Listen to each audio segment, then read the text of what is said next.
Egg freezing అనేది ఈ మధ్యలో ఎక్కువగా వింటున్నాం.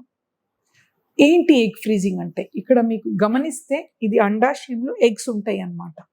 సో కొన్ని కారణాల వల్ల లేడీస్ ఇప్పుడే పిల్లలు వద్దు, నాకు ఇంకా 5 years తర్వాత ప్రెగ్నెన్సీ కావాలి అనే లేడీస్ ఈ మధ్యలో చూస్తున్నాం. Maybe because of education, maybe because of profession, maybe not getting good partner, ఇవన్నీ నానా రకాలు, కొందరు డైవర్సీ, ఇవన్నీ ఉన్నప్పుడు మళ్ళీ వాళ్ళకు ఒక మదర్ అవ్వాలని ఆశ ఉంటుంది కదా. సో వాళ్ళకి టైం ప్రాబ్లం ఉంది అనుకోండి, అప్పుడు మనం ఏం చేస్తామంటే చిన్న ఏజ్లో అరౌండ్ 30 లోపల, 28, 29, 30 లోపల ఎగ్ని తీసి ఫ్రీజ్ చేసుకుంటే వాళ్ళు 35, 36 years తర్వాత కూడా దాన్ని ఇన్సర్ట్ చేసుకోవచ్చు. యాక్చువల్లీ ఎగ్ ఫ్రీజింగ్ అనేది స్టార్ట్ అయింది క్యాన్సర్ ఉన్న లేడీస్లో. ఎందుకంటే క్యాన్సర్ వచ్చినప్పుడు ఆ ట్రీట్మెంట్ ఇస్తే ఎగ్స్ అన్ని డై అవుతుందని ముందే దాచిపెట్టేవాం.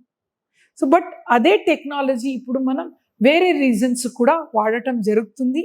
అండ్ ఎంతోమంది లేడీస్ ఫ్రీజ్ చేసుకొని వాళ్ళ అన్ని ఒక 5-6 years తర్వాత వాళ్ళ అంతా రెడీ ఉన్నప్పుడు, మదర్గా రెడీ ఉన్నప్పుడు ఆ టైంలో ట్రాన్స్ఫర్ చేసి ఎంతోమంది హ్యాపీగా వాళ్ళ జెనెటిక్ మెటీరియల్లోనే ఒక బేబీ వాళ్ళ జీన్స్తోనే వెళ్ళారు. ఎందుకు అంటే లేట్ ఎగ్జాంపుల్ 40 years వరకు వాళ్ళు ఎగ్ ఫ్రీజ్ చేయకుండా వచ్చారనుకోండి, అప్పుడు తీసిన ఎగ్స్లో క్వాలిటీ చాలా డిఫరెన్స్ ఉంటుంది. 30sలో తీసిన ఎగ్ క్వాలిటీ చాలా బాగుంటుంది, ఫలితం ఉంటుంది, అబ్నార్మల్ బేబీస్ వచ్చే ఛాన్సెస్ చాలా తక్కువ.